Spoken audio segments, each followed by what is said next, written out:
కుటుంబంలో పుట్టినవాడు. కానీ తండ్రి ఉన్నాడు, అన్నలందరూ ఉన్నారు, సహోదరులు ఉన్నారు.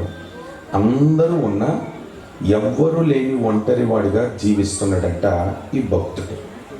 తండ్రి ఉన్నాడు, ఒక ఉద్యోగం చేస్తున్నాడు, గవర్నమెంట్ ఉద్యోగి. సహోదరులందరూ యుద్ధ భూమిలో యుద్ధ వీరులు. ఎంతమంది ఉన్నా ఈ వ్యక్తి అంటాడు, తండ్రి ఉన్నాడు, ఉపయోగం లేదు.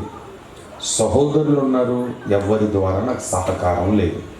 ఎంతమంది ఉన్నా ఎవరు నన్ను పట్టించుకోలేదు. నా పరిస్థితి ఏంటంటే వాళ్ళందరూ ఉన్నతమైన స్థానంలో ఉన్నారు, నేనేమో గొర్రెల దొడ్డిలో ఉన్నాను. నా బ్రతుకే గొర్రెల కాపరి అని అంటాడు. నిన్ను ఆశ్రయిస్తే మనుషులందరూ నన్ను విడిచిపెట్టినా నీవు నన్ను విడిచిపెట్టు వాడవు కావు. ప్రియ సహోదరులారా, ఈ రాత్రి మాటలు విన్న తర్వాత అందరి చేత విడవబడ్డావేమో, అందరి చేత నీచమైన పరిస్థితుల్లోకి ఒకవేళ దిగజారిపోయినవేమో, ఈ రాత్రి ఎందుకో పరిశుద్ధాత్ముడు అంటాడు, నన్ను ఆశ్రయించగలిగితే నేను నిన్ను విడిచిపెట్టను. దేవునికి స్తోత్రం.